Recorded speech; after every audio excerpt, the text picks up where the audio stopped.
Hello and welcome to another video by Rick Miracle Me in my series Freemasonry and Satanism.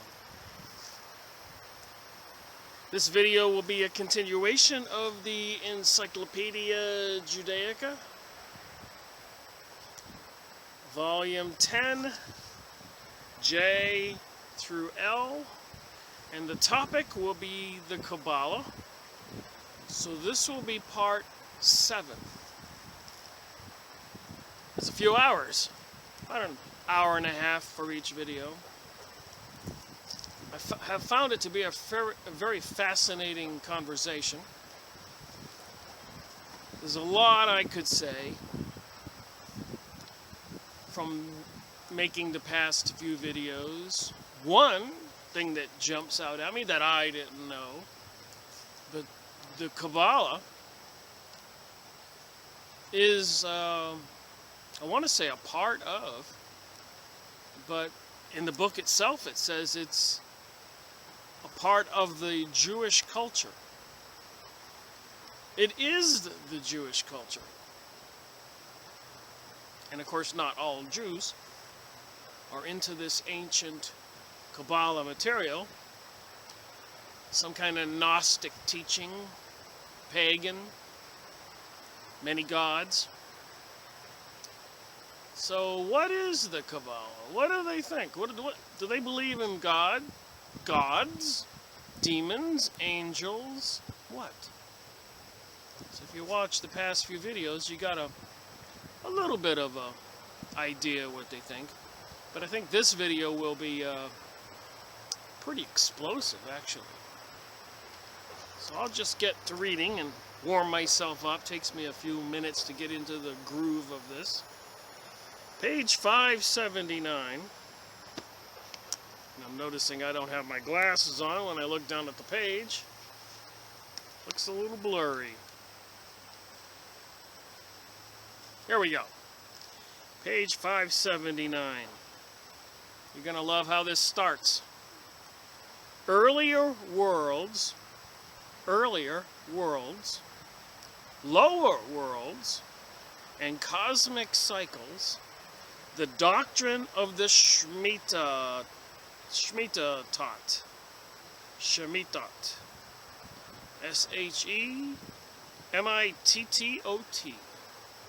the emergence of God from the depths of himself into creation, which constitutes the foundation of the doctrine of the Sephirat. So I'm still trying to get my mind exactly what the Sephirat is, and I think after this video we may have a better view of what it is, an idea. Foundation of the doctrine of the Sephirat was not always understood as a single, uninterrupted, straightforward process. In other words, in other views of the process of emanation. So whatever they think God is, they think everything else that is, like me standing here and everything behind me, is an emanation from God, the way I see it. An emanation and creation. A vital role was played by the Midrashic, Midrashic,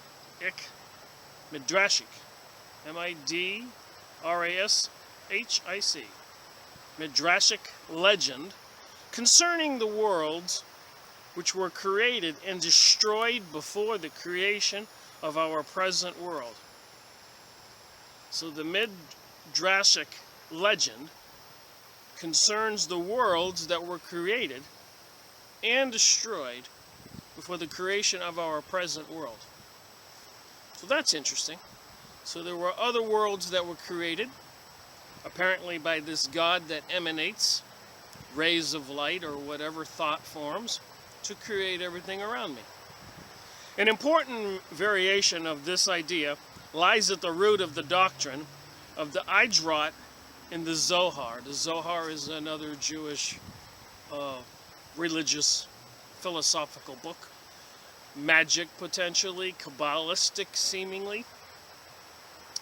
And with the Midrash and other similar Agadat these would probably be some kind of legends, are connected with a description of how God entered into the form of the Adam Kidman. So I didn't know what the Adam Kidman is or was, so I did look it up, and I will share that in this video. Or primeval man. So the Adam Kidman appears to be maybe the prototype for man on a different level, a different scope. Or into a different configuration of this form. Here we have a Motaf whose origin is in no way consistent with the classical formulation of the Sephiroth doctrine, as can be easily seen from its reversed treatment of the male-female principle. Unlike in classical tradition, the male principle is considered here to be the principle of din, D-I-N, or strict judgment, which needs softening and sweetening by the female principle.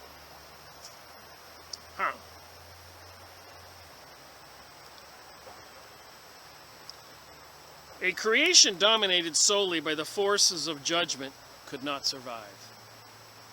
The exact nature of such earlier, unsuccessful creations, however, called in the Zohar the kings of Eden, or the primeval kings. So they, with this primeval man, this earlier type, Adam Kidman, there apparently were the kings of Edom and primeval kings. Is not made plain. It was only when the form of the primeval man was fashioned perfectly, with a harmonious balance between the male and the female forces, that creation was able to sustain itself.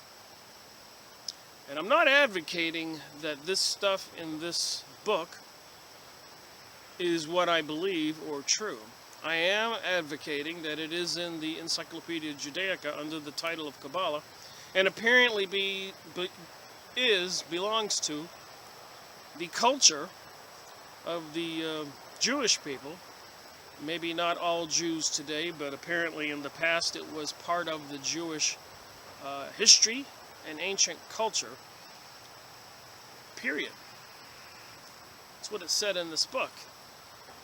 Without the Kabbalah and its philosophical, mystical character, there probably wouldn't be anything called Jewish people, seemingly.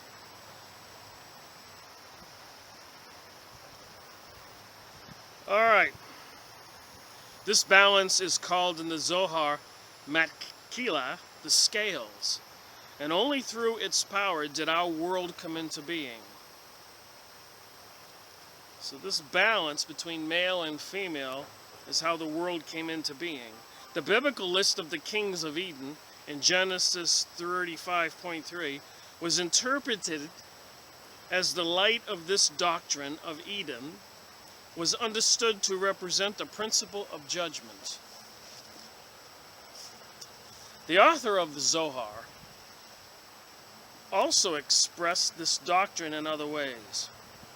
I want to show you how much I read here so you can see, and a couple things I did. So I read a lot. I read it all, but I highlighted a lot. And as you can see, I underlined certain things that I thought just stood out to me, and we're about to read one of those sentences now. The worlds which preceded ours, and were destroyed, were like the sparks that scatter and die away when the forger strikes the iron with his hammer. So if you ever struck two pieces of steel together and saw the sparks, they're saying the worlds that preceded ours were like those sparks. This doctrine, in a completely new version, acquired a central place in the Luric Kabbalah, while still other Kabbalists try to divest it of its literal meaning because of its theological difficulties. Cordova's interpretation related to the emanation of the Sephiroth. The emanation of the Sephiroth. So they're talking about an emanation from God to create everything. So apparently they have an emanation from the Sephiroth themselves.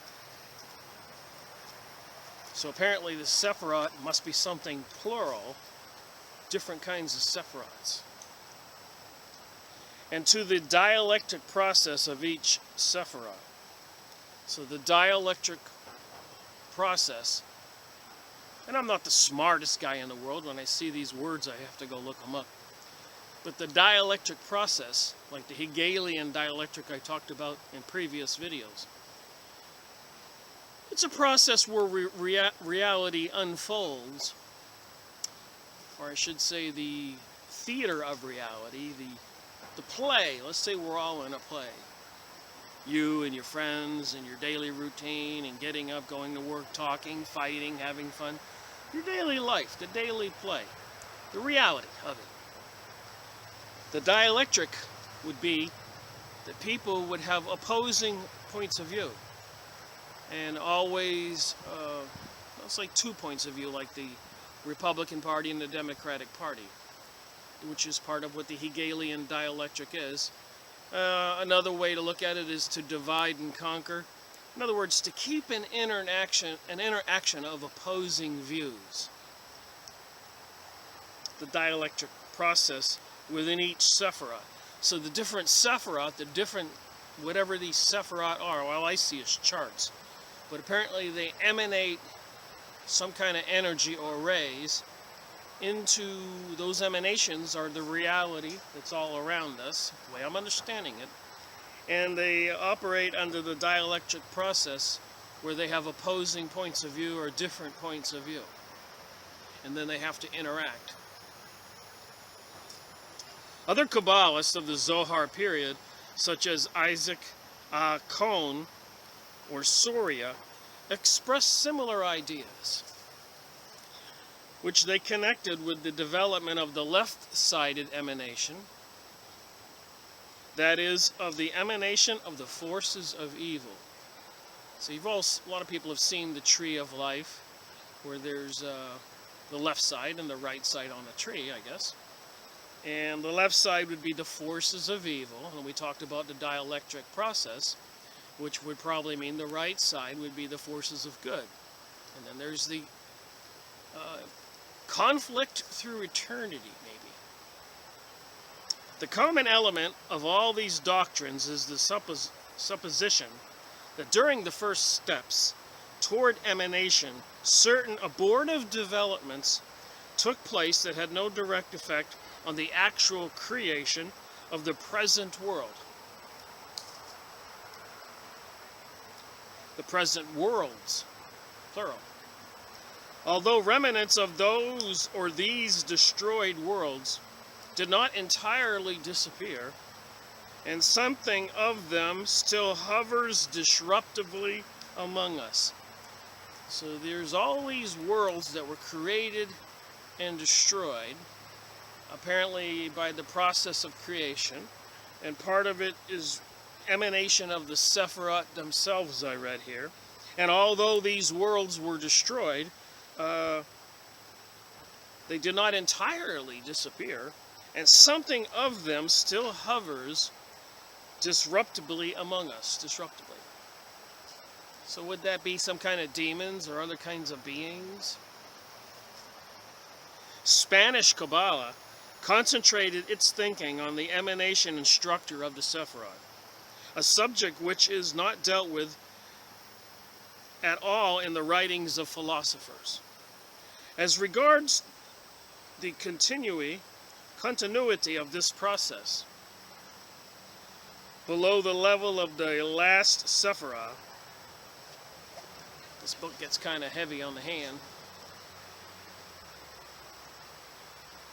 The Kabbalists were, in the main, deeply influenced by medieval philosophical cosmology.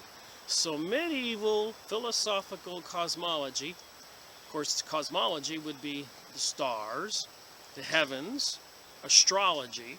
So I could interpret that to mean medieval philosophical astrology would give us a clearer idea what we're talking about. Most Kabbalists agree that there were no essential break in the continuity of the influx of emanation, which led to the development of additional areas of creation as well, such as the world of the intellect, the world of the spheres, and the lower world. So they talk about the lower world. What is the lower world? But they maintained that whatever preceded these secondary stages was part of the divine domain. Okay, the secondary stages, part of the divine domain. I suppose that means where the divine beings live is the divine domain, which are symbolically portrayed as a series of events in the world of emanation. So the Sephiroth, or whatever being, emanates rays or thought forms to create creation, created the divine domain as well as this terrestrial earth domain and whatever other domains that exist. Whereas from this point on, the outward movement departed from the realm of the Godhead, so now they call it a Godhead, departed from the realm of the Godhead. This outward movement, this emanation, departed from the realm of the Godhead and was thought of as a creation distinct from the divine unity. So it's another creation distinct from the divine unity. This fundamental distinction between the world of unity of the Sephiroth and the world of separate intelligences that was below them was made as early as the beginning of the 13th century. So this distinction was made around the 1200s. When the philosophers spoke of separate intelligences, however, which they identify with the angels, here we go, though they thought of them as immaterial beings representing pure form. So angels were thought to be immaterial beings represented pure form. So as a lot of people have seen in movies or other kinds of things like ghosts or spirits, and in the Bible, these light beings. So that's not a surprise. Whereas in Kabbalistic language, the term refers rather to a separation from the Sephirotic unity of the divine domain. Okay, now I got a little parentheses on this paragraph, so let's see what it says. As the Kabbalah developed, the world of the Merkabah, so that seems to be something like the Sephiroth, described in the Halachic literature, the world of the Merkabah, became quite clearly distinguished from the world of divine. So the world of the Merkabah, some kind of beings, became quite clearly distinguished from the world of the divine above it. So the Merkabah were on the earth, I suppose. Who were the Merkabah? We'll look into that.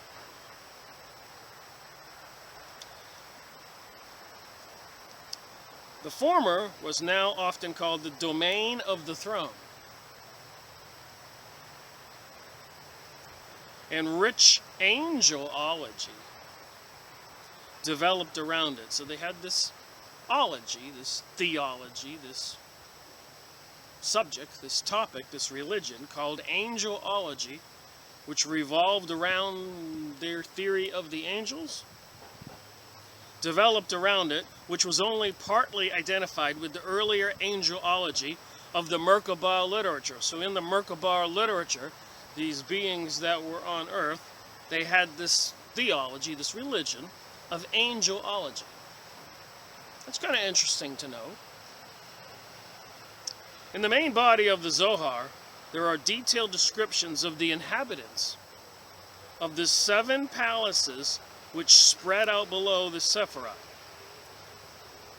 So the Sephirot is the emanation, and below it are creations, and apparently 7 of those creations are palaces, which spread out below the Sephirot, and are the products of its emanation influx, and which have little in common with the Hihalot of earlier literature. I have to look up Heikhalot.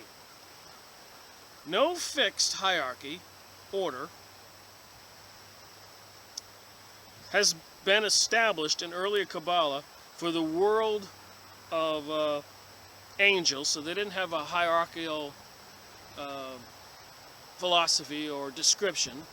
You know what a hierarchy is, where you have the people at the top and then the next level of people, and then the next level like a pyramid, and at the bottom you have the masses of people, the hierarchy.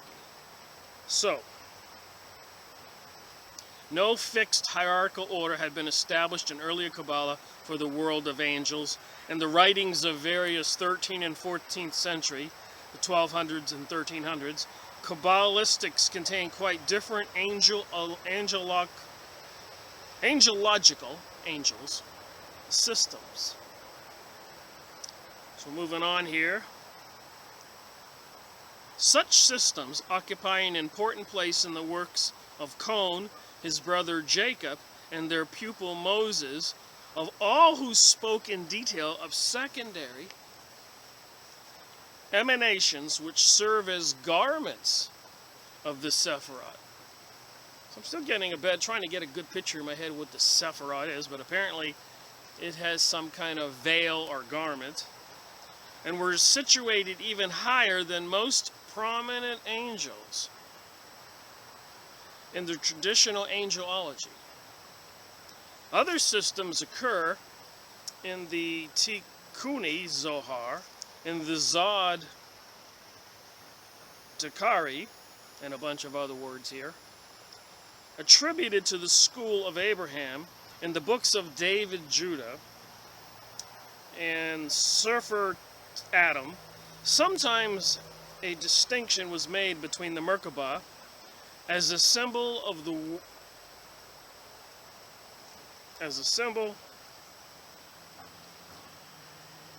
world of the Sephirot themselves, and the second chariot, which represented the domain that came after the Sephirot, Melhat, which was itself divided into 10 Sephirot of its own.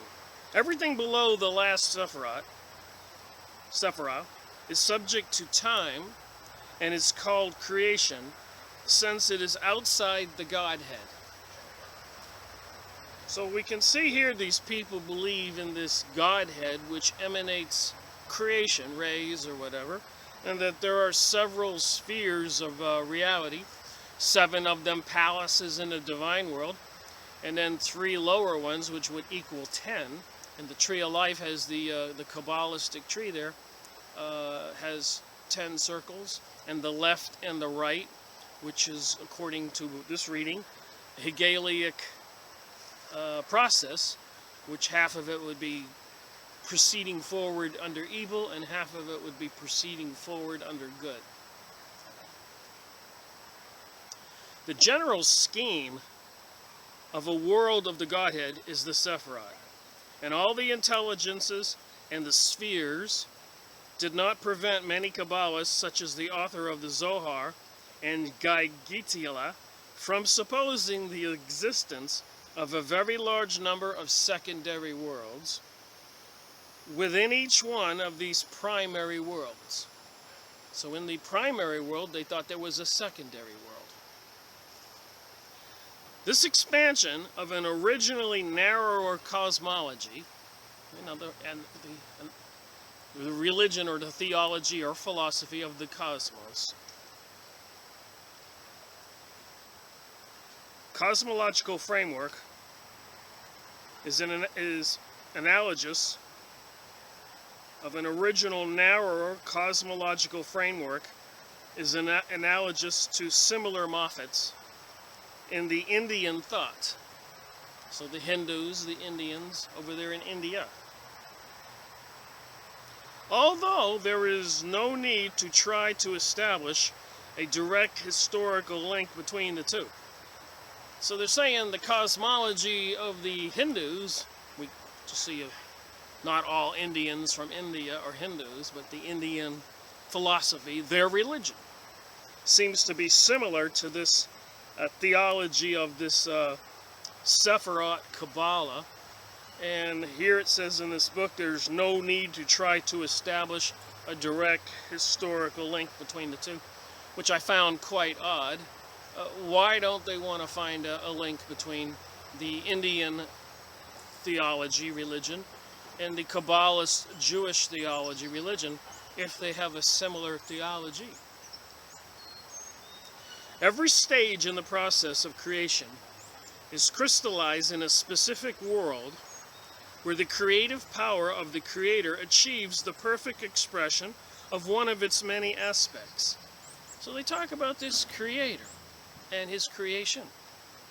Meanwhile, we are aware out of the United Nations and the secret societies, Masons, Freemasons, and Rosicrucians, and Zionists, and witchcraft, and all these other occultic, esoteric, secret initiations teachings. They want to destroy Christianity, and they discredit Jesus, have people believe He was just a myth. And then we read this. So if we are to read this, we can reasonably say that Jesus and His casting out of spirits and demons and performing miracles, healing people, is probably realistic, as we shall see. It seems that's the case, but they don't want most of the people to know that.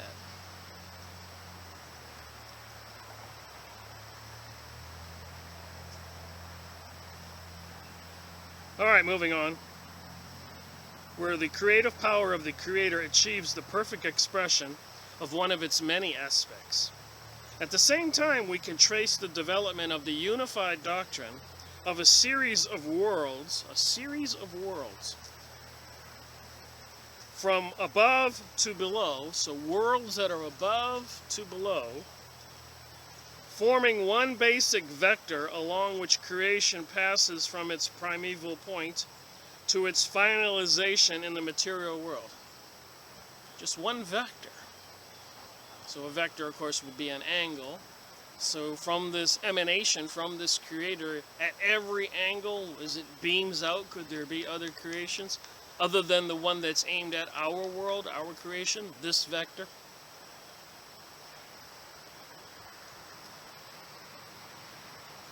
One basic vector along which creation passes from its primeval point to the finalization of the material world.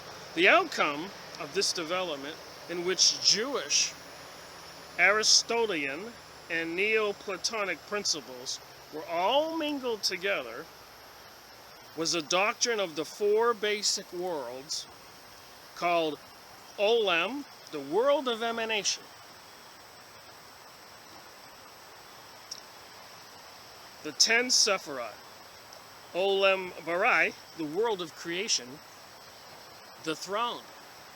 Remember, they have this philosophy of something like a gigantic mothership in the sky with a big throne in it where this Godhead sits, I guess.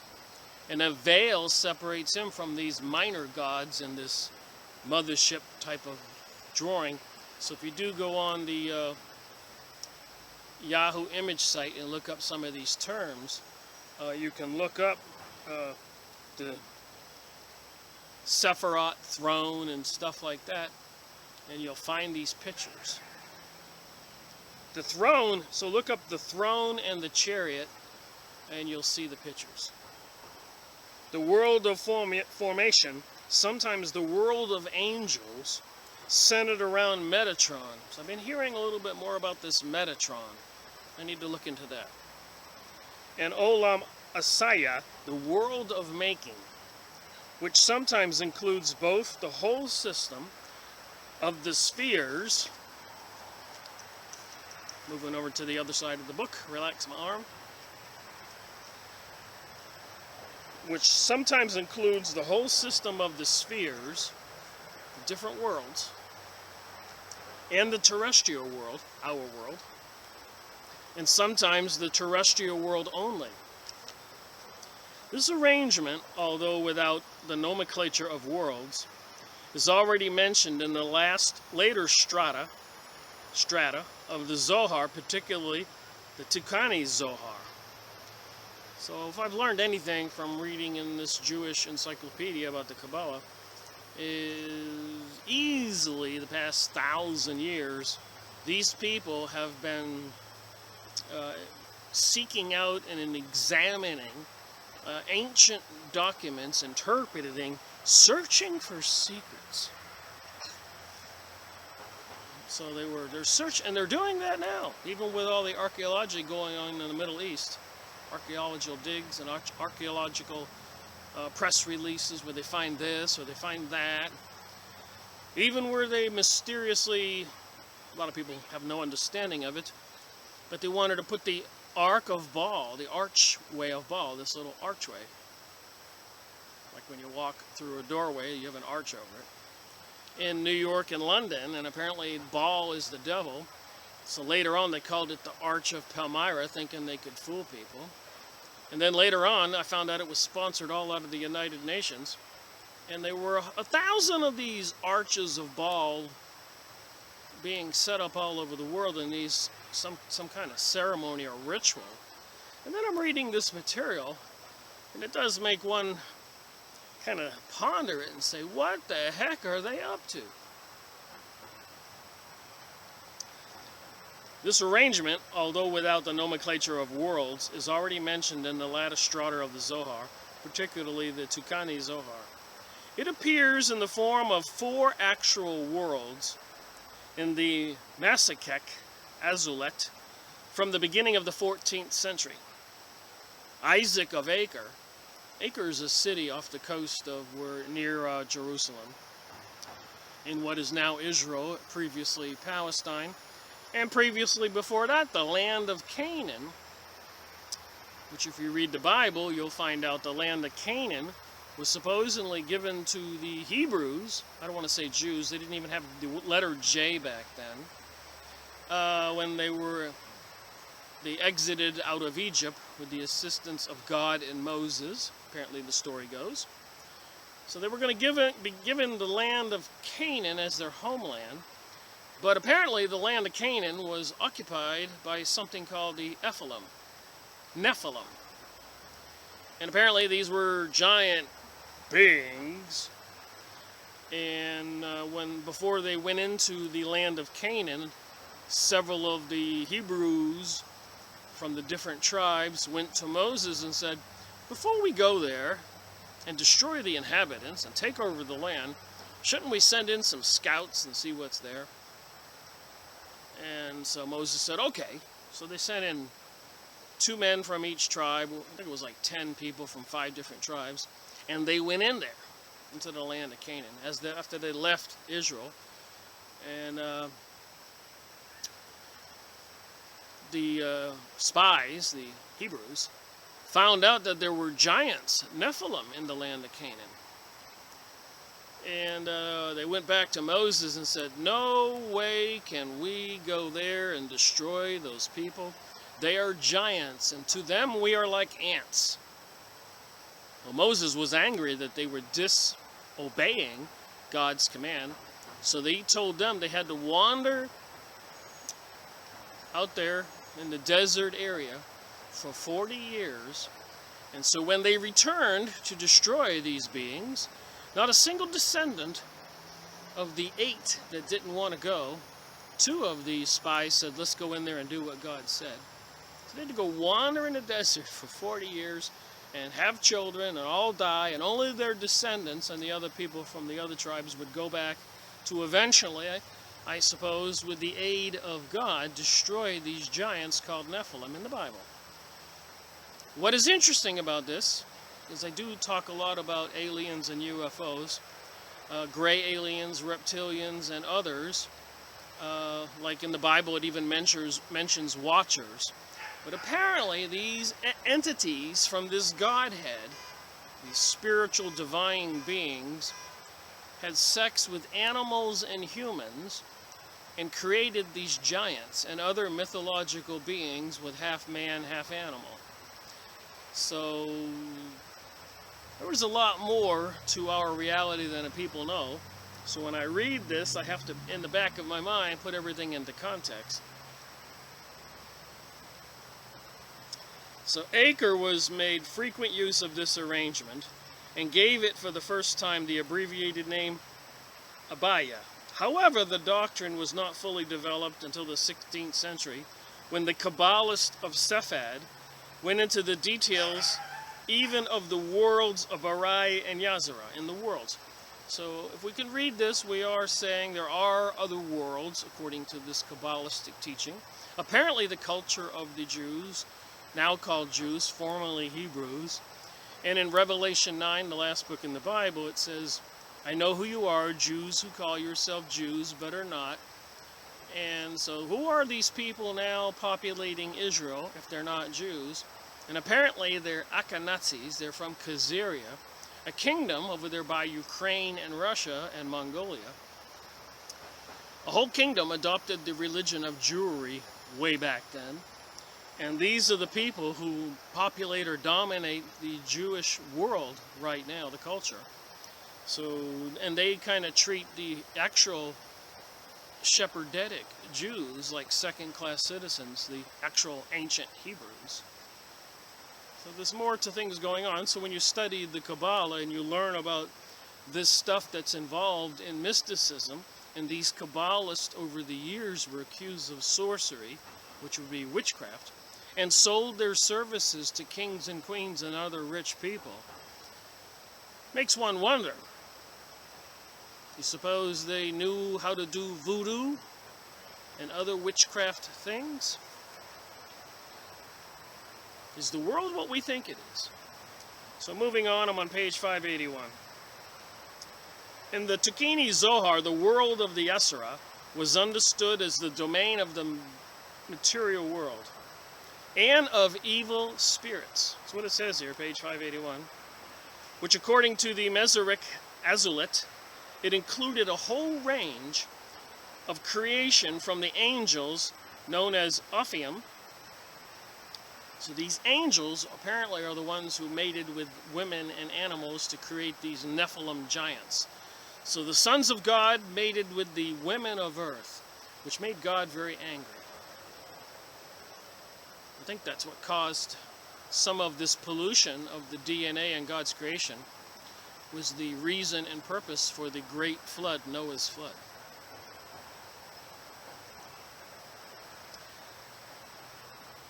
However, the doctrine was not fully developed until the 16th century, when the Kabbalists of Sephard went into the details even of the worlds of Arai and Razara, particularly Cordova, and the school of Isaac Luria. In the Tukani Zohar, the world of Asaya was understood as the domain of the material world and of evil spirits. And while according to the Masoretic Azulat, it included a whole range of creation from the angels known as Ophium through the 10 spheres of the world of matter. According to Luriac Kabbalah, all the worlds, including the worlds of the Asura, were originally spiritual. So the original worlds were all spiritual.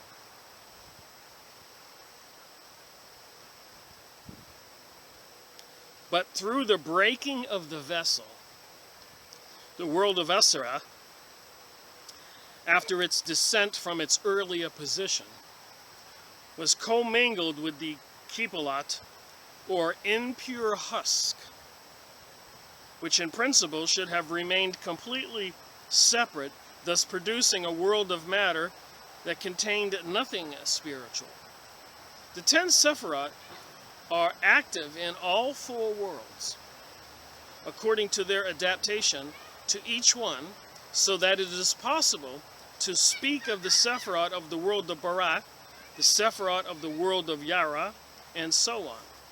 Some concomitant of the Sephirot may even seem in the lower world also. Even the image of Adam Kidman is reflected in each of these worlds. So I think I'll stop there and take a look at a document I found on Adam Kidman. Now remember what I'm trying to do here. In my investigation, this is series number 105.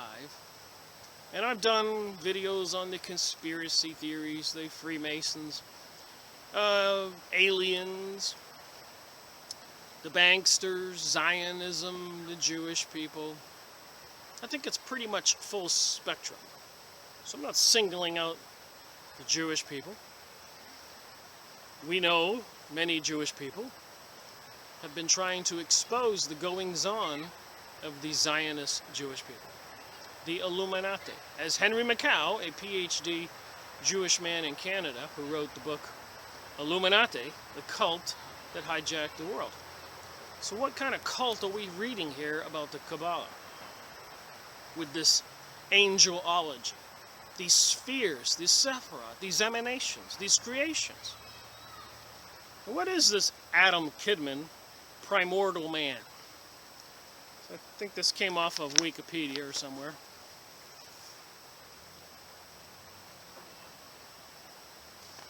Well, the first thing I notice on this picture are the two columns. The column behind the man here and the column behind the man there. And then the spheres of the sephirot, the tree of life. 1, 2, 3, 4, 5, 6, 7, 8, 9, 10, and another one. So 1, 2, 3, 4, 5, 6, 7, 8, 9.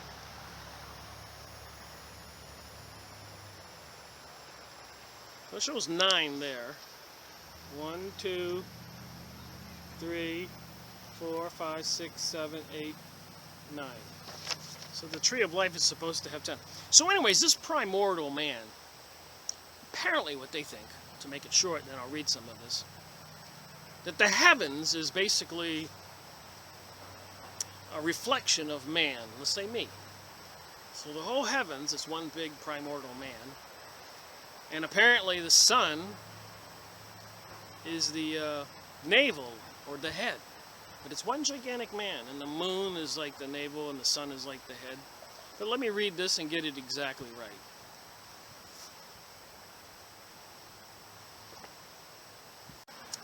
I had to move my little setup. The sun was peeking behind a cloud and blinding me. Adam Kidman is an ancient Kabbalistic word for universal man, which represents the 7 creation stages through which Adam Kidman, light body, or prototype created for the Adamic race.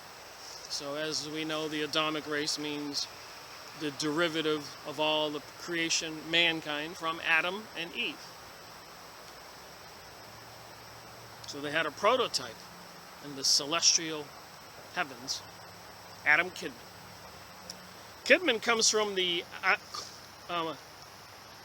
word's funny here, Agreen Quadman. I'll put my hand here so you can see why I couldn't say it.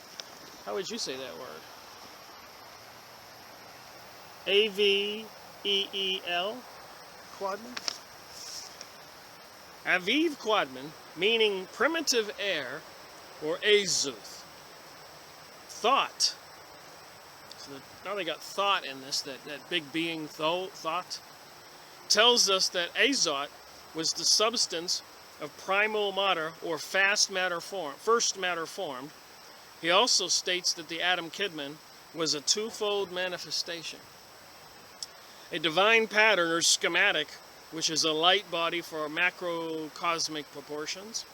And number 2, the formation of that sacred patterning into a being that was super physical and from which the Adamic race was spawned, Adam Kidman. If that made all kinds of sense to you, you can look it up. There's more to read here. I highlighted some things. All right, moving along. The symbol of primordial man, the first being to emerge with the creation of the cosmos, is common to a number of religions and philosophical traditions.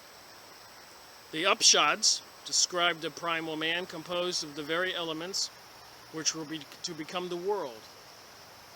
According to the Upanishads, this gigantic divine being is both infinitely far and deposited near the innermost recesses of the human heart.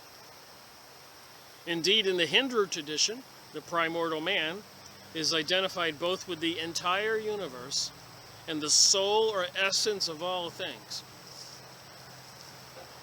And in the course of my research for 12 plus years, I've talked to a lot of people out there in the world. And to me, one of the huge common denominators is a lot of people don't want to believe in God. Certainly do not want to believe in Jesus. They don't want to think about anything or talk about it. And I think that's much to the detriment of everyone. Because my opinion is the evil forces into this witchcraft, I call it that for short, who are planning on the new age and the new world order, showing us what they plan on doing with a movie like Hunger Games. It involves all this Kabbalistic material. This particular philosophy, which, as I said earlier, I am not saying what I'm reading from this Encyclopaedia Judaica and these other documents. I'm not saying that's what I think the facts are. My belief is pretty simple, is that we are spiritual beings in these biological bodies. And from this spiritual world, Jesus was sent here, the spirit inside Jesus' body, which, by the way, in the book of Enoch, according to my study, which we will be going over in future videos, it detailed 100 or more years, 300 years before Jesus ever came, Jesus Christ. It detailed the circumstances and everything that was going to happen when this Messiah came to earth, now called Jesus Christ. And apparently all these powers that be, as I keep saying, with this new age and new world order, the return to some golden age, they want to erase all of that history of Christmas and Jesus and that teaching. And they want to teach this stuff here. So we can all probably agree that if this stuff is real, and the Christian religion and Jesus and other religions and prophets, even Jesus once exclaimed to the Jewish people, "Ye are the killer of your prophets." So from this divine spiritual world, quite often they send spiritual beings, or they enlighten certain of us to speak, to tell the other people in our neighborhood or our town or our country or the world, Jesus for the world, the things they're doing or what should happen or how they should protect themselves. Prophets. And with the Kabbalistic studies that I've been going over here, and this is a horrible thing I'm about to say, but these secret teachings apparently can open doorways into other realities to communicate with other beings. The question is are they, like with the Hegelian dialectic or the dialectric, the evil beings or the good beings? Who are they talking to? And apparently the people they're talking to, a lot of them are evil because of like this Pizzagate situation and much more. It's much bigger than that. I'm continuing to watch videos and follow up on it. But there is human and child torture going on now, and historically has been going on. Human and child rape and human and child sacrificing. Torture, raping, and sacrificing men, women, and children. Apparently, this kind of activity opens up different portals. That's why they do it.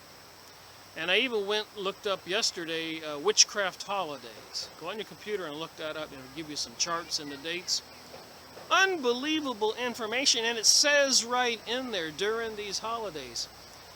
Abducting young children, and the day they abduct it, and the next day or so when they sacrifice the child or the human. Look up witchcraft holidays. So if I'm getting this right, and I'm reading this, it just might behoove the rest of us to pay attention to this thinking. I'll continue on with Adam Kidman here. I get sidetracked even when I read here. This gigantic divine being is both infinitely far and deposited near the innermost recesses of the human heart. Interesting, a similar image is found in Plutarch, who relates that the entirety of the heavens is arranged in the form of a macroanthropos. A macroanthropotics. A colossal human being. The whole cosmos is a colossal human being. According to this. Not me.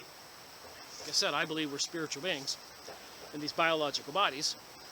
And that makes this other reality believable. These people that are into the evil spirits cast out of heaven. And apparently there weren't just one group of people cast out of the heavens, these other spheres.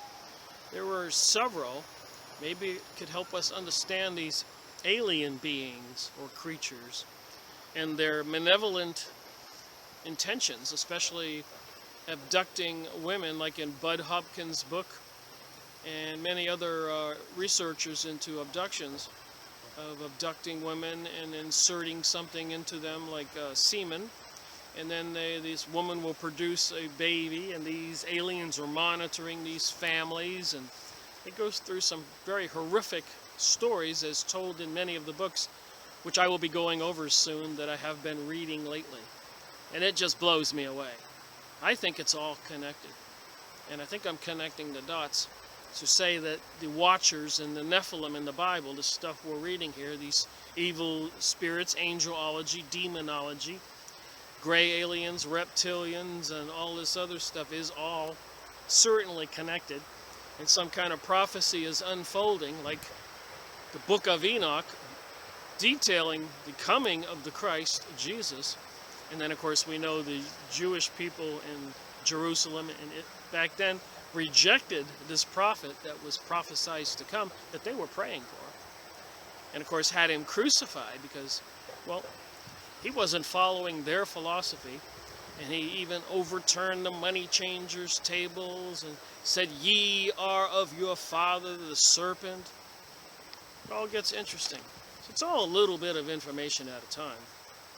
So I think when I read this next paragraph or two, it ought to be a little bit interesting. All right. Who relates the entirety of the heavens is arranged in the form of a macroanthropos, a colossal human being, who is conceived as a model for the human world. For Plutarch, the sun is at the heart of this being. So this colossal celestial being, the sun is its heart. I thought it was its head or something. The moon, the sun's androgynous messenger, is located between the heart and the belly. So the moon and the sun are part of this colossal being, according to this philosophy and this document on Adam Kidman. The primordial man is also an important symbol in Gnosticism. So now we're tying Gnosticism. And if you look up Freemasonic symbols and you see all those symbols, in the middle of the compass and square, you'll see a big G. Gnostic. Knowledge. Secret knowledge. Gnosticism. They want to keep it from the rest of us. Occult. Occult means secret. And it's esoteric. They only teach it to initiates, to selected individuals. The Gnostics inferred from the verse in Genesis, "Let us make man in our image," that the first earthly man was created on the model of a cosmic Adam on high. In the Nag Hammadi text, this is another ancient text, the Apocryphon of John, we learn that this anthropos, gigantic being, becomes the heavenly model through which the demiurge forces, these god demons, forges an earthly Adam. Other Gnostic sources relate how the archons, I don't know if you read about the alien archons or the archons, conceived of as a female demigod, corresponding to each of the 7 planets, formed an earthly Adam to fulfill their sexual desires, for the heavenly Anthropos was beyond their spiritual reach. So I guess these archons, these spiritual beings, had to create man for their sexual satisfaction, because this cosmic giant god was beyond their reach. I'm just reading here. Amongst the Mandeans, a Gnostic sect that today survives in Iraq, the primordial Adam is coexistent with the cosmos. His body is the body of the world, and his soul the soul of all souls. In an image which would later reappear in Kabbalah, the Gnostics held that the individual human beings are descended from the cosmic Anthropos as a result of the fragmentation of the primordial man. So human beings are the result of this fragmentation of this primordial man. Apparently this primordial man broke up into gazillions of little pieces, and here we all are, according to this teaching, which is not my teaching. I'm just researching. I want to see what they're thinking. I know what I think. In the Kabbalah, the primordial man is spoken of as Adam Kidman. In the Luric Kabbalah, this symbol becomes a pivotal notion linking God, man, and the world. Adam Kidman, as the first being to emerge from the infinite Godhead, remember in the Kabbalah we learned about the Godhead, and they call the Godhead Ensoft, E-I-N-S-O-F. So if you want to know about this Kabbalah Jewish culture religion, listen up. We'll go find these documents and read them. Is essentially indistinguishable from the deity. So this Godhead Ensoft is indistinguishable from the deity, yet at the same time his body is said to be both comprised of the very same cosmic elements, the Sephirot, which comprise the body of Adam Kidman. So the Sephirot, which comprise the body of Adam Kidman. The symbol of Adam Kidman expresses the idea that the cosmos itself has both a soul and a body very much like that of man. So according to this teaching, the whole cosmos, when you go outside and look up at night, is a big, gigantic being with a soul very much like that of man. And I know I'm simplifying my conclusion there. It's probably a little bit more complicated than that.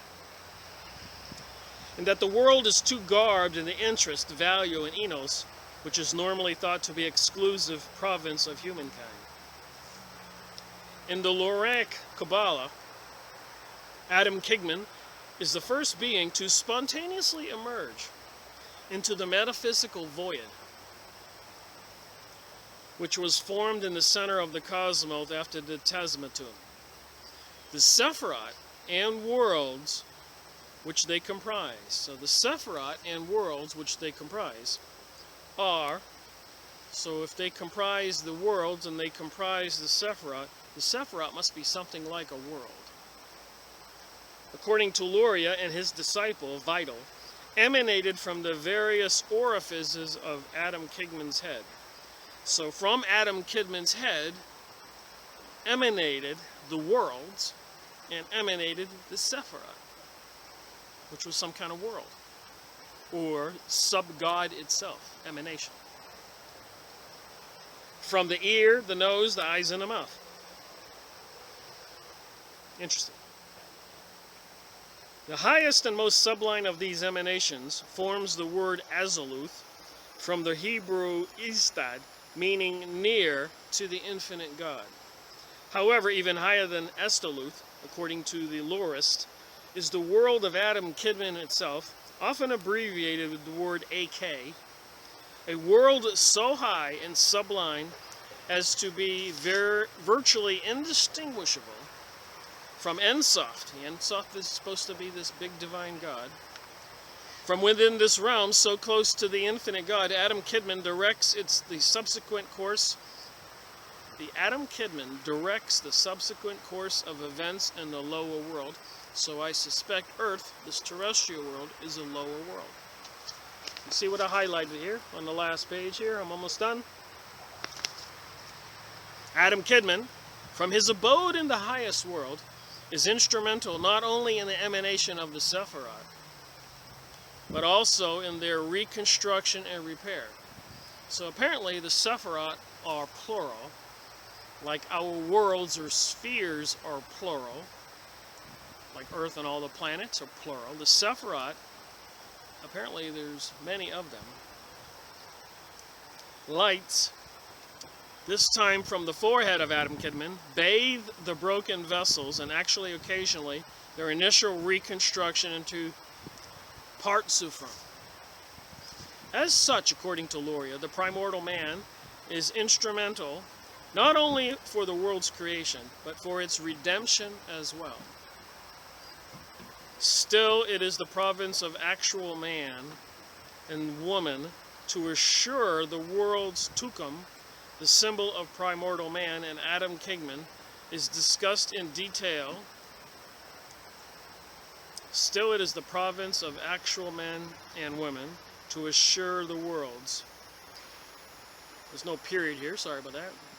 Tukum, the symbol, assure the words Tukum, the symbol of primordial man and Adam Kidman, is discussed in detail, chapter 4, Symbols of the Kabbalah, and in relationship to similar notions in Indian philosophy, Gnosticism, Carl Jung, Kabbalah metaphors.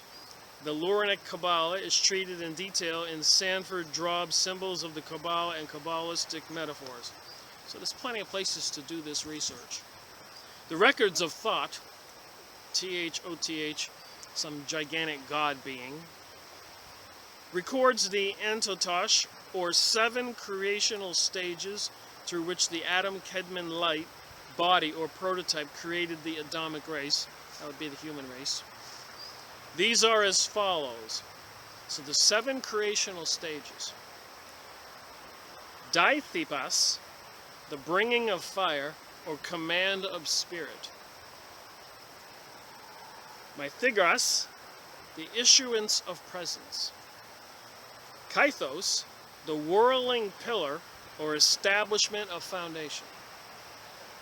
Ikoshatas, I'm taking a guess at pronouncing these words. I'll show you this document in a second. You can pause your computer. The developing thought.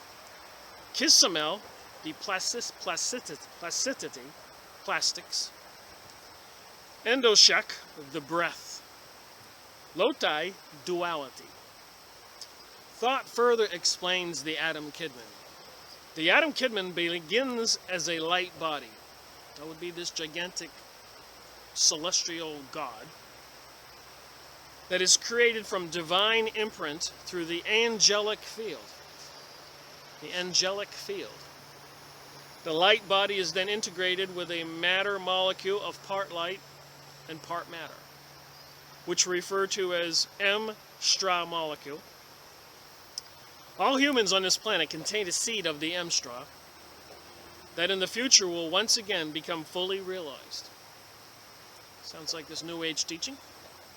The Adam Kidman, then, is not a single light being or race, but a sacred geometry transmitted from the angelic heavens to the matter world. Wow. All right, you can pause your computer and take a look at those words.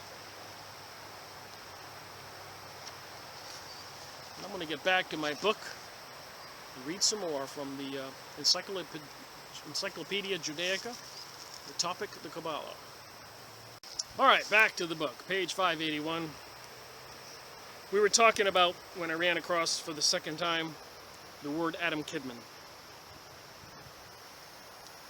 The 10 Sephiroth are active in all 4 worlds, according to their adaptation to each one, so that it is possible to speak of the Sephiroth of the world, of the Bariah, the Sephiroth of the world of Yara, so the Bariah or Yara, and so on. So on means there's more. Some concomitant of the Sephiroth may be seen in the lower world also. Even the image of Adam Kidman is reflected in each of these worlds. So this gigantic celestial being, as in the writings of Moses Delon, in the Mahania or Takamunin, I guess these are documents. Even the terrestrial world of nature may be called Adam Goldal, the great man, Macroanthropos. In another Kabbalistic view dating to this period of the expulsion from Spain, nature, so in another Kabbalistic view, so another Kabbalistic teaching, during the period of the expulsion of the Kabbalist Jews from Spain, nature is defined as Zi Shadi, that is, the shadow of the divine name. Beginning in the 13th century, and especially from the 15th to 16th century, so the 14 to 1500s, the Kabbalists tried to make pictorial representations of the structure of creation as it progressed from Ensat, this god, downward. Such diagrams were generally called Ilonot trees, and the obvious differences between them reflect divergences among the various doctrines and schemes of symbolism. Drawings of this kind are found in a large number of manuscripts. A detailed pictorial representation of the Loranic system, called the Eha Halgodo, the Great Tree, which was made by mere paupers, has been publicized first in the form of a long scroll, Warsaw 1864, and later in a book in Warsaw 1893. These speculations were accorded a unique form in the doctrine of the Shemitah, or cosmic cycles. The Shemitah, cosmic cycles. We all know about cycles, moon cycles, El Nino, where the ocean gets warm, cycles, sun cycles. All right, so we have these cosmic cycles, which were based on a fixed periodicity in creation, so a fixed period in creation. Although dependent on agadic Moffats, M-O-T-I-F-S, this doctrine displays some relationship with similar non-Jewish systems, whose influence on Jewish authors can be traced in Muslim countries and in Spain, particularly in the writings of Abraham Hayya. In his Megillah, he speaks of unnamed philosophers who believed in a long, even infinite series of cycler creations. A long, infinite series of cycler creations. Some of them, he said, maintained that the world would last for 49,000 years, that each of the 7 planets would rule for 7,000 years, and that God would then destroy the world and restore it to chaos in the 50th millennium. So we know George Bush Sr. said, out of chaos and anarchy will come the New World Order. What are these people into? Restore it to chaos in the 50th millennium. So is that 50,000 years? Only to subsequently recreate it. So God's going to destroy the world again and subsequently recreate it once again. These were astrological ideas drawn from the Arabic and Greek sources, which would easily be assimilated to certain views expressed in the Agatha, such as the statement of Rev Katina that the world would last for 6,000 years and be destroyed in the 7th millennia, in which a parallel is drawn between the days of creation and those of the world, seen as a great cosmic week, at the end of which it rests and is destroyed. The earlier Kabbalists related that these ideas to their own doctrine of emanation.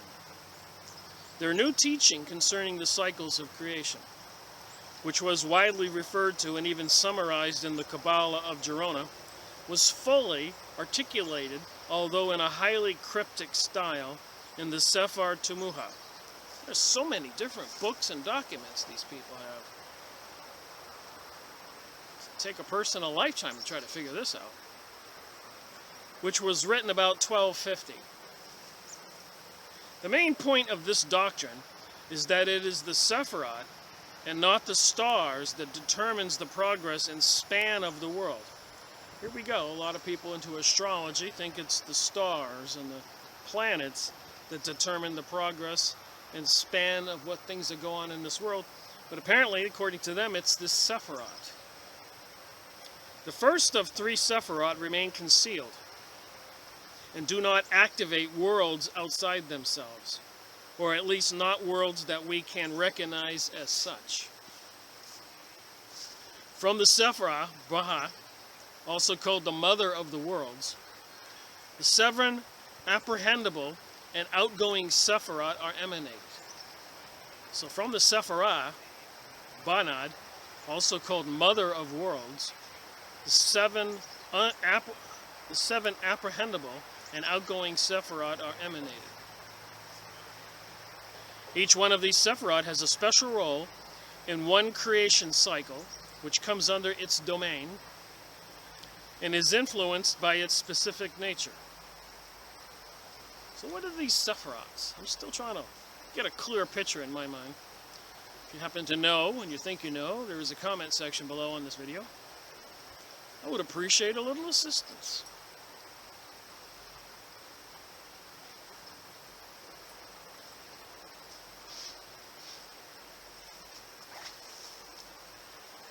Alright, moving on. Each one of these Sephiroth has a special role in the one creation cycle which comes under its dominion and is influenced by its specific nature. Each such cosmic cycle bound to one of the Sephiroth is called a Shemitah, or a sabbatical year. A term taken from Deuteronomy in the Bible 15 and has an active life of 6,000 years. In the 7th millennia, which is the Shemitah period, the Sabbath day of the cycle, the Sephirotic forces cease to function and the world returns to chaos. Did you hear me? This is what they teach, what they think this religion is. Subsequently, the world is renewed, getting tired of speaking after about an hour, through the power of the following Sephiroth, and is active for a new cycle. At the end of the Shemitah, there is a great jubilee. These are terms I've heard on some of my videos by Jewish speakers. The Shemitah and Jubilee. When not only all the lower worlds, but the 7 supporting Sephiroth themselves are reabsorbed into the Banah. So this basic emanation goes out there, creates our world in certain cosmological cycles, and then withdraws and everything collapses into chaos. Only to be repeated again. Apparently. Subsequently, the world is renewed through the power of the following Sephiroth and is active for a new cycle. That's all they just said. At the end of all this Shemitah, there is a great jubilee, when not only all the lower worlds, but the 7 supporting Sephiroths themselves are reabsorbed in the Banah. The basic unit of the world history is therefore the 50,000-year jubilee, which is subdivided as described above.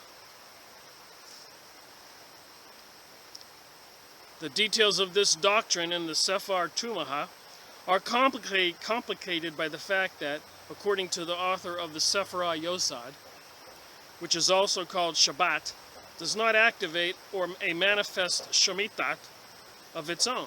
Rather, its Shemitah remains concealed and works through the power of other cosmic cycles. Nor is there explicit mention here of any new cycle of creation after the Jubilee. According to the Kabbalist of Gerona, the laws in the Torah concerning the sabbatical and the Jubilee years refer to this mystery of recurrent creation. So creation Happens again and again and again? Is that what they're saying? An even more radical doctrine came into being in the 13th century, 1200s, according to which the world process lasts for no less than 18,000 jubilees. Moreover, the actual chronology of these calculations is not to be taken literally, because the Sefer teaches that in the 7th millennium, there sets in a gradual and progressive retardation in the movement of the stars and the spheres. A gradual retardation. Everything goes slowly, disappears or slows down. So that the measurements of time change and become longer in geometrical progression. 50,000 years, therefore, becomes a much longer period. Hence, other Kabbalists, and Isaac of Acre in particular, arrived at a truly astronomical figures for total duration of the world.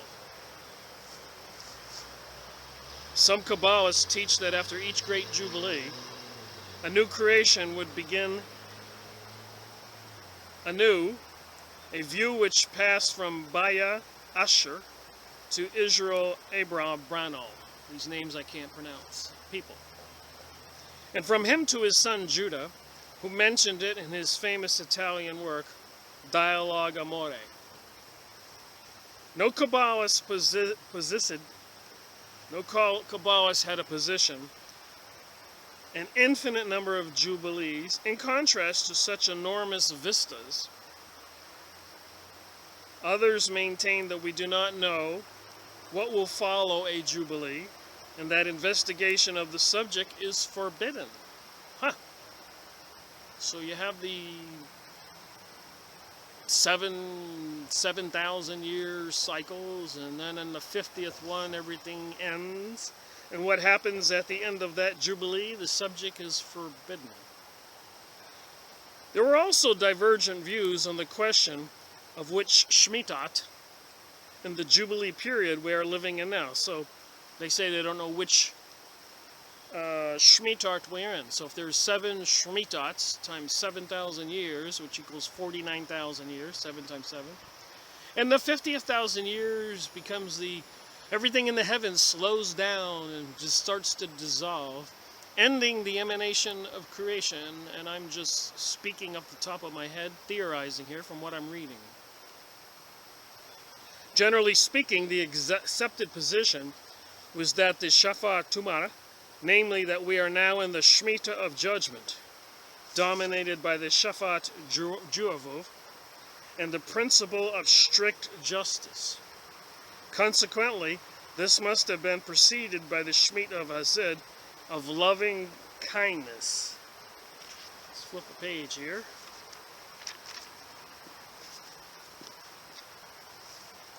Which is described as a kind of golden age, akin to that of the Greek mythology.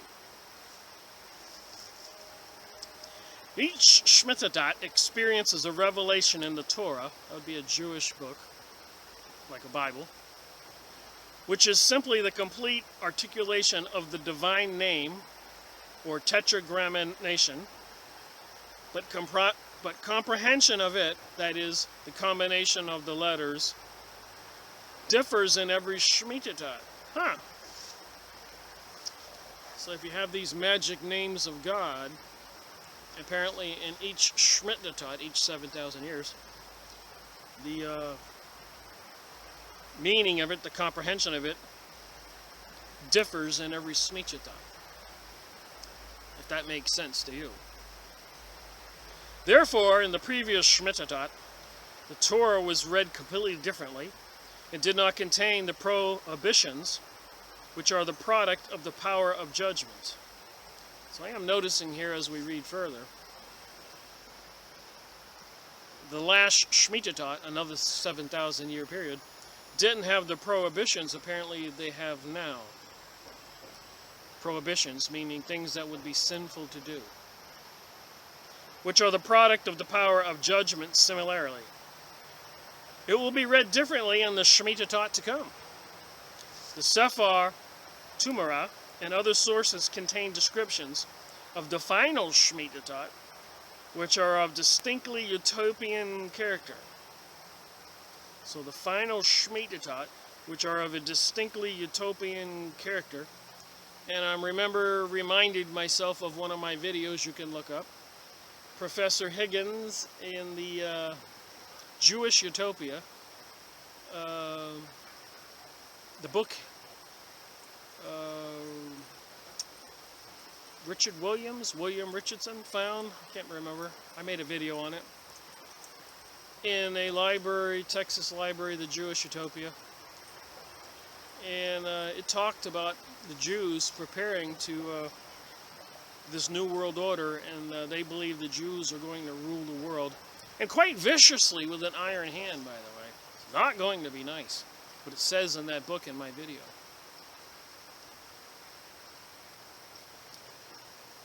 So they did not contain the prohibitions, which are the product of the power of judgment.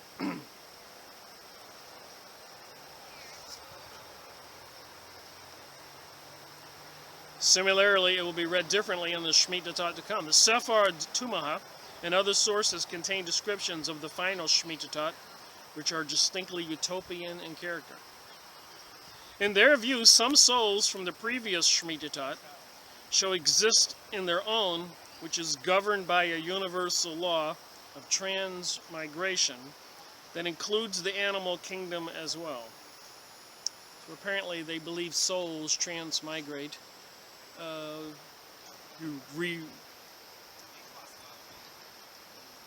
We get reincarnate, and apparently in different Shmitatot period, different 7,000 year periods, we can actually go from one Shmitatot period to another,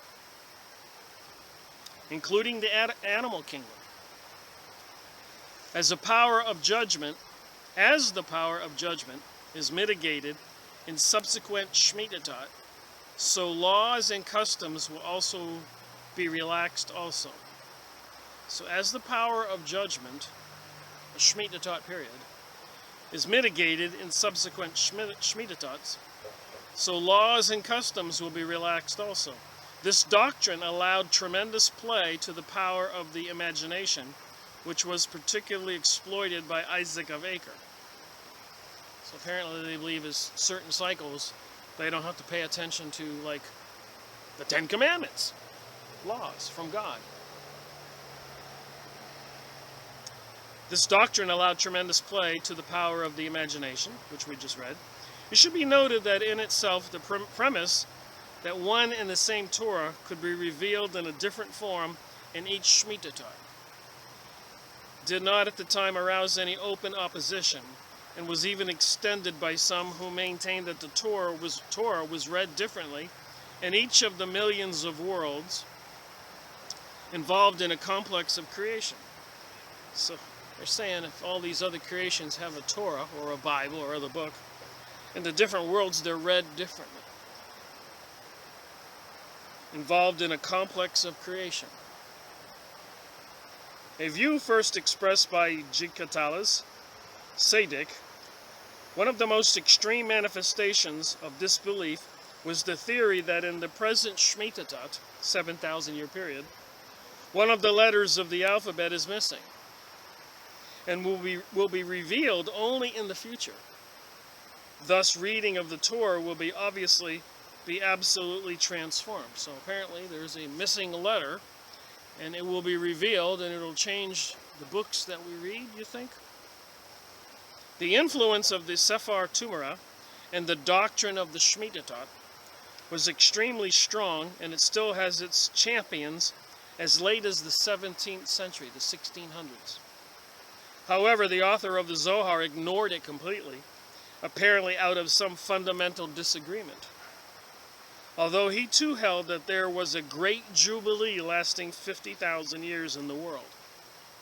So he's saying a creation cycle like the world we're living in today, the great jubilee, 50,000 years, all that'll end. As the Zohar became increasingly recognized as the authoritative chief source for later Kabbalah, this silence on the subject strengthened opposition to the doctrine. Alright, I want to try to finish this highlighted portion here on this video. Mordecai Jaffe, I'm saying these names wrong, a contemporary of Isaac Luria, was still teaching at the end of the 16th century. The sequences of Shemitah existed, even within the limits of historical time. The Shemitah of Din, judgment, began precisely at the beginning of the giving of the Torah,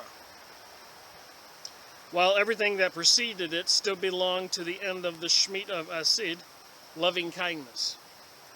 Its visionary utopianism and its mystical theory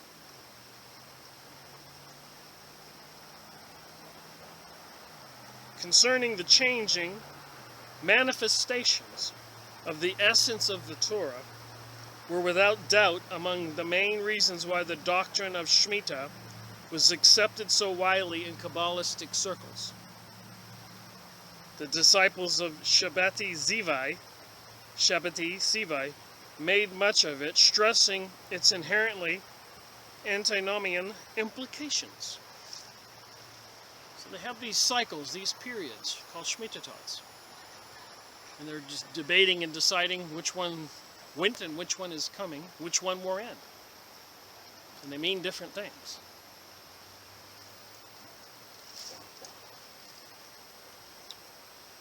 Moving on. The problem of evil. Now remember, I read Rabbi Marvin Antelman's book, To Eliminate the Opate, Volume 1, Volume 2. I mentioned it often. Very interesting books. But it talks about some of these people thought that they could be ascend to heaven or repentance. But if they couldn't do good, they could gain forgiveness by doing bad. And I guess when they do bad, the more bad you do, the worse you do, the better it is, apparently. So these people into satanic religions and cults actually think doing bad is good.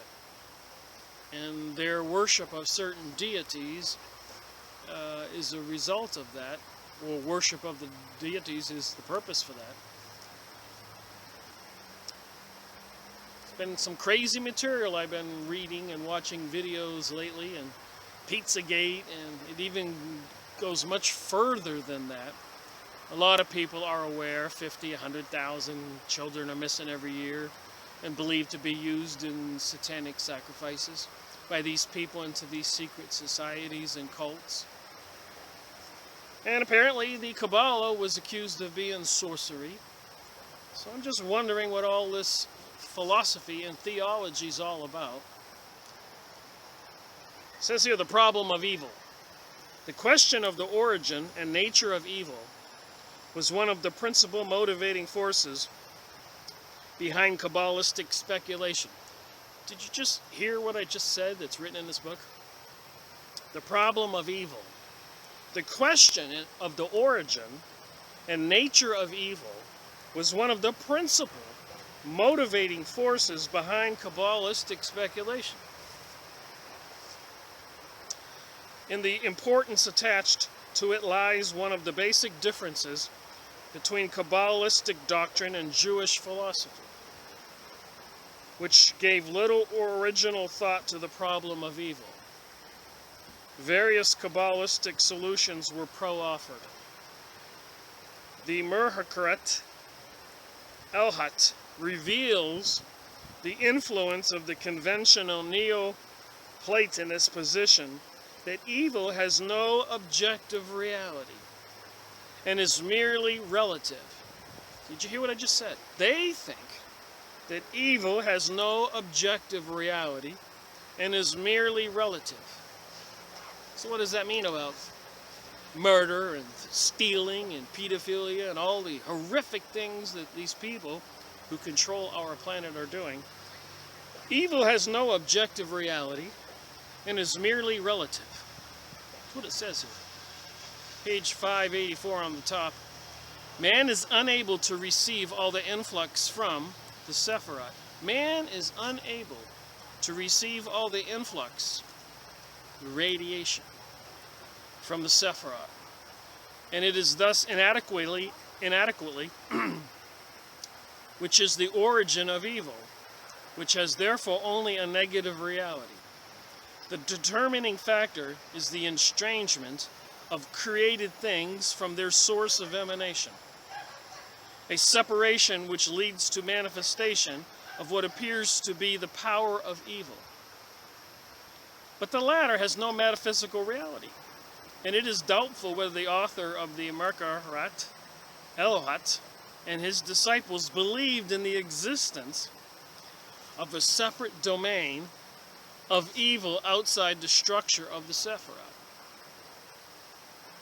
On the other hand, we already find in the Sefer Bahar a categorization of the Sefer Jurava as the left hand of the Holy One, blessed be He, and as an attribute whose name is evil. I was reading this yesterday saying, what the heck? The left hand of the Holy One, blessed be He, as an attribute whose name is evil, and which has many offshoots in the forces of judgment, the constricting and limiting powers in the universe. As early as Isaac the Blind, this led to the conclusion that there must be necessity be a positive root of evil and death. A positive root of evil and death.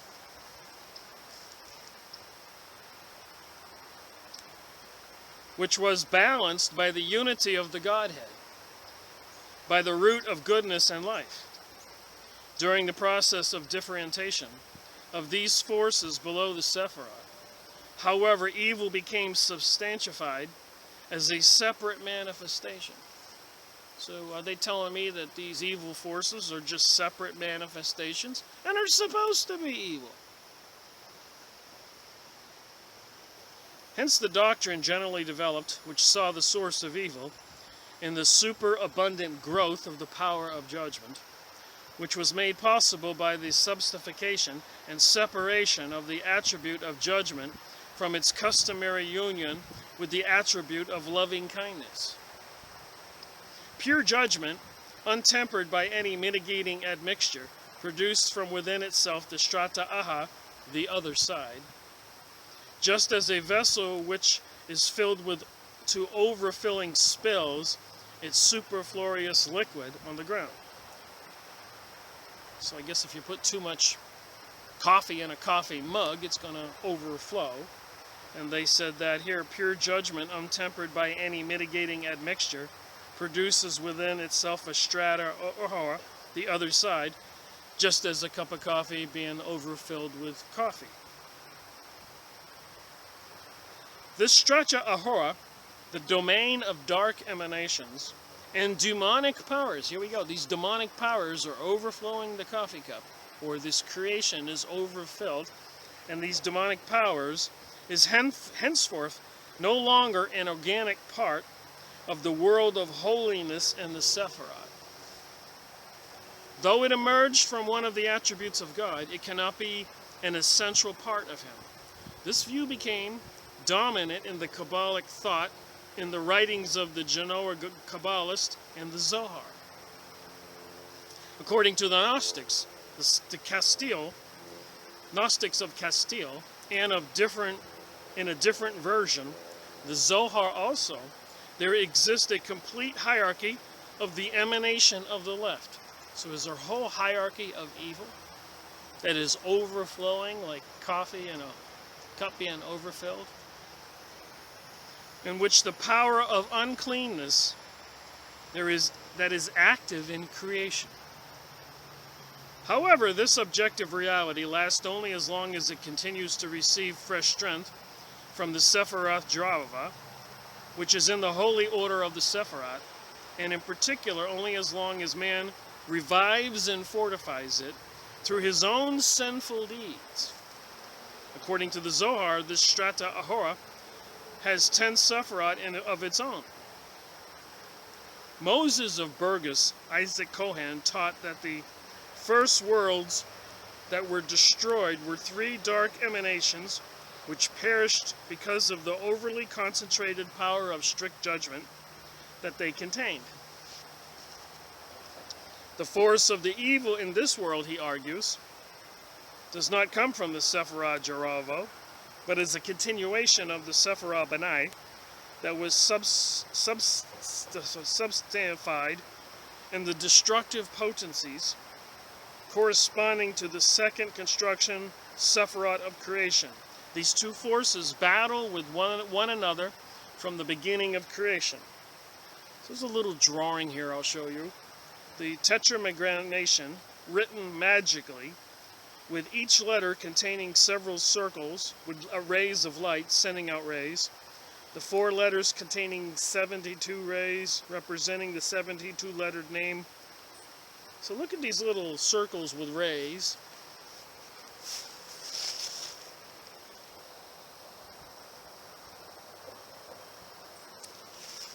Hope you could see that. And this little circle with these little lines beaming out from them. Interesting. Are you getting a glimpse into what they're talking about? In the Zohar, too, it is implied that the evil in the universe originated from the leftovers of worlds that were destroyed. Did you hear what I just said? In the Zohar, it is implied that the evil in the universe originated from the leftovers of worlds that were destroyed. The power of evil is compared to the bark of the tree of emanation, a symbol which originated in Azrael of Gerona and became quite common from the Zohar onward. Some Kabbalists call the totality of the emanation of the left the outer tree. Another association found in the Gerona Kabbalist, following them in the Zohar as well, is with the mystery of the tree of knowledge. The tree of life, so that would be what was in the Garden of Eden, is Adam and Eve ate of the tree of knowledge and were banned from the Garden of Eden because God did not want them to eat of the tree of life. Just saying the stuff that's here, it's here. So the mystery of the tree of knowledge and the tree of life and the tree of knowledge were bound together in perfect harmony until Adam came and separated them, thereby giving substance to evil, which had been contained within the tree of knowledge of good and evil, and was now materialized in the evil instinct. It was Adam, therefore, who activated the potential evil concealed within the tree of knowledge by separating the two trees, and also by separating the tree of knowledge from its fruit, which now was detached from its source. Much an interesting perspective on eating the apple that God told him to not eat of the tree.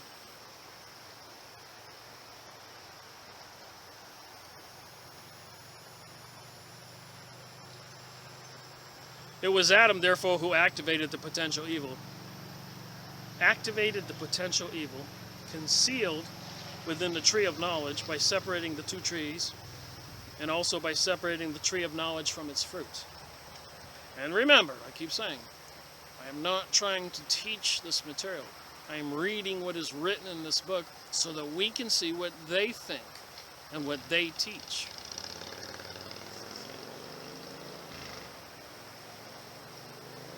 This event was called metaphorically the cutting of the shoots, and is the archetype of all the great sins mentioned in the Bible, whose common denominator was the introduction of division into the divine unity.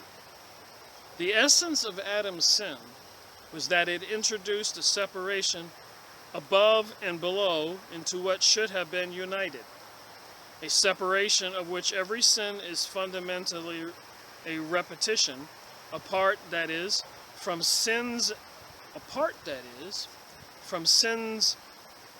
involving magic and sorcery, which according to the Kabbalists joined together, which should have remained separated.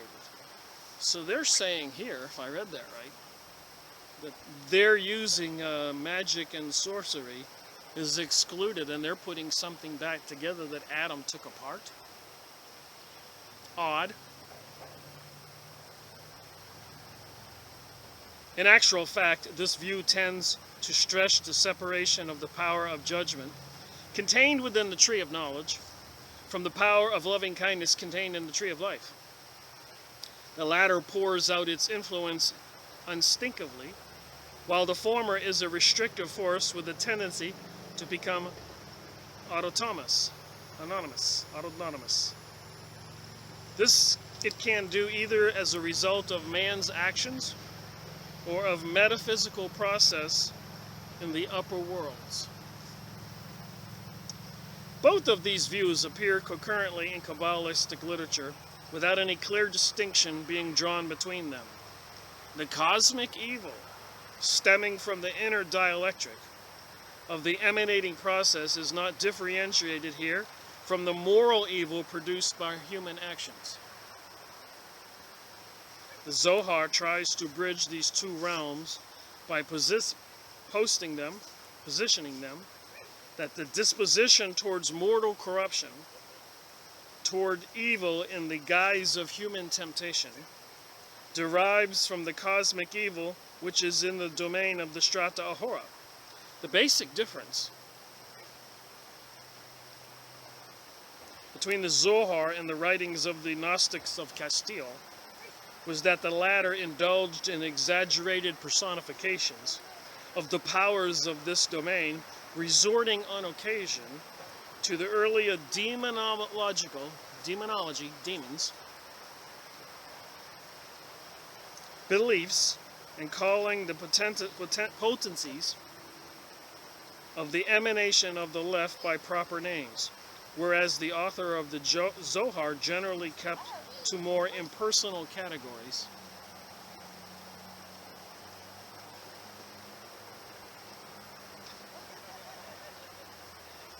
With the exception of the figures of Samuel, the Kabbalist equivalent of Satan. It says Satan right there.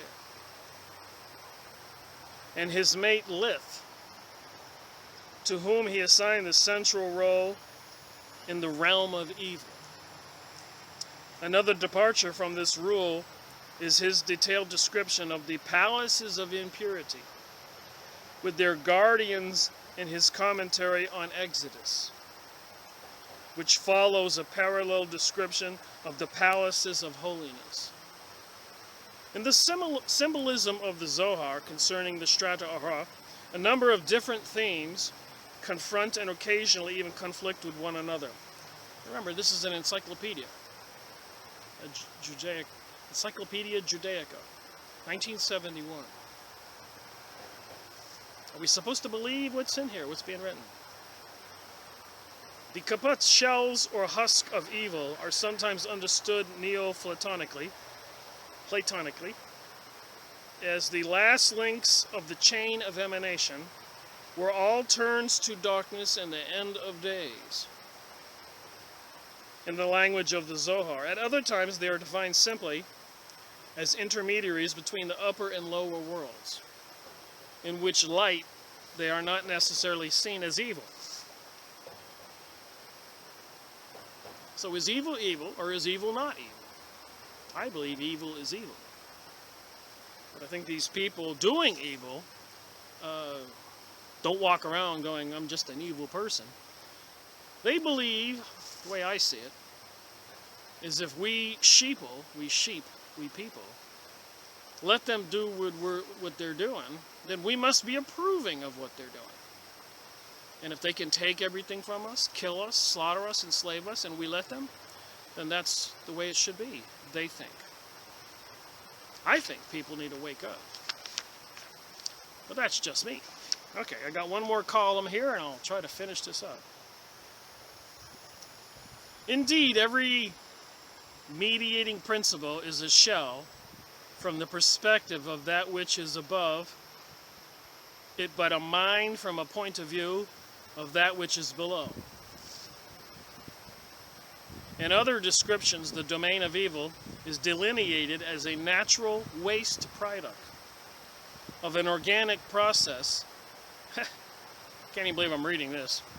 In other descriptions, the domain of evil is delineated as a natural waste product of an organic process as compared to bad blood, a bitter branch on a tree of emanation, foul waters, the dross which remains after gold has been refined, or the dredge from good wine. So if you take good wine and there's a bunch of waste on the bottom, that would be, I guess, what is the natural waste product? The domain of evil.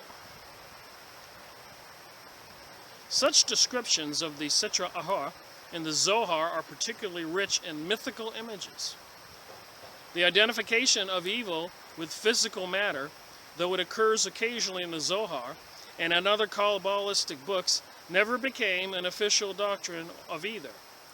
The equivocation of medieval philosophy between the Aristotelian and Platonic emanist, I guess their theory was emanation, concepts of matter is equally strongly felt in the Kabbalah, although the problem of how matter is emanated is referred to only infrequently. Generally speaking, the question of nature of matter is not central in the Kabbalah, where the major interest was rather the question of how the divine was reflected in matter.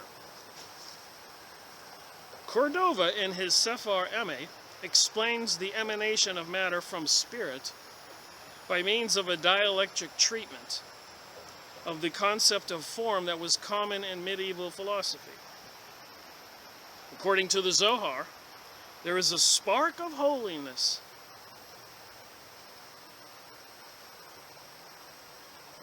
even in the domain of the other side, whether from an emanation of the last Sephirah or as an indirect result of man's sin. For just as the fulfillment of a commandment strengthens the side of holiness, so a sinful act revitalizes the Setra Ahar. The realms of good and evil are to an extent commingled, and man's mission is to separate them. In contrast to this view, which acknowledges the metaphysical existence of evil, an alternate approach has found its basic expression in Gikatilla, who defines evil as an entity which was not in its rightful place. He defines evil as an entity who's not in his rightful place. Every act of God, when it is in the place according to it as creation, is good. But when it is in the place according to it at creation is good, but if it turns and leaves its place, it is evil.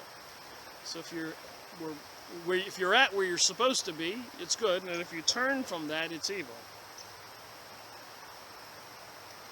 These two views, that of the Zohar, which accords evil actual existence as the fire of God's anger and justice, and that of Gikatilla, which attributes it only to a potential existence that nothing can activate save the deeds of men,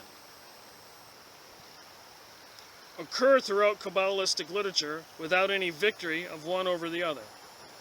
So is some evil on this earth, as some of these... Genghis Khan ravaged the countryside, 2 whole continents, Europe and Asia, and said it was God's punishment while he was doing what he was doing. Slaughtering everybody. Because God wanted to punish them all, he thought. That's up there by Khazaria, by the way. Russia, the Ukraine. Particular unique DNA, the Khazarians. They were so powerful and barbaric, they provided whole armies for other kingdoms when they went to war. These are people now, apparently, that are the Ashkenazi Jews, who are pretty much in control of Israel and the world, the Zionist banksters. And I'm just wondering, do they have some kind of metaphysical or spiritual divine rationality, thinking that they're not evil, they're doing God's judgment? Just saying, some crazy people on this planet, as we have seen in lately these years. Probably been here all along, but a lot of people are waking up to it even more these days. Alright, I'm almost done here.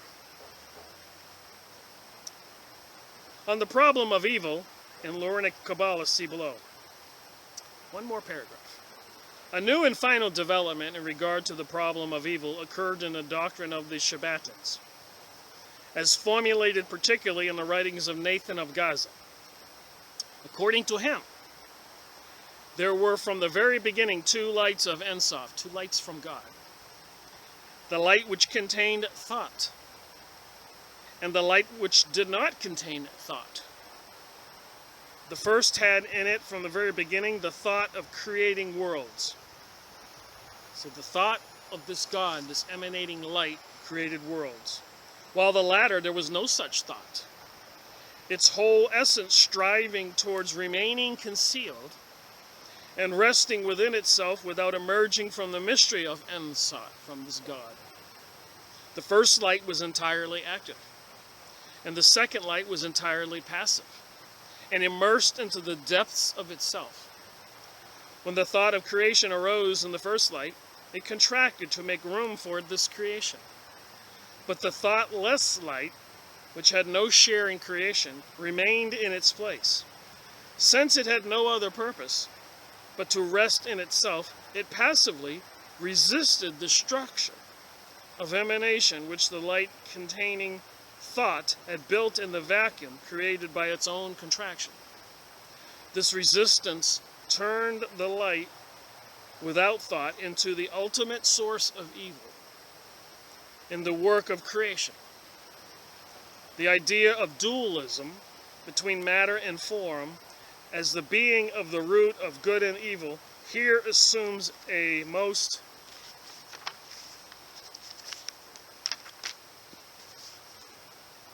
original pattern. The root of evil is a principle within Ein Sof itself, which holds itself aloof from creation and seeks to prevent the forms of the light which contains thought from actually being actualized, not because it is evil by nature, but only because its whole desire is that nothing should exist apart from Ein Sof. So apparently this Ein Sof God emanated two sides, Hegelian dialectic, the dialectic. One went out to create, and the other one did not want to create, and wanted to just remain as itself and not create other things. It refuses to receive within itself the light that contains thought, and consequently it strives to frustrate and destroy whatever is constructed by that light. So I'll end this video on that light, that there is a light that emanated from this Ein Sof who wanted to create, and then there's the light that didn't have any thought, that didn't want to go out and create, but wanted to remain Ein Sof, like a dual personality person, and even wanted to destroy the light of thought and its creation. Be interesting to read more from the Encyclopaedia Judaica on the topic of the Kabbalah. I'm learning a little bit as I go, and I'm trying to share it with these videos. So thank you for watching my video. Rick Miracle reporting.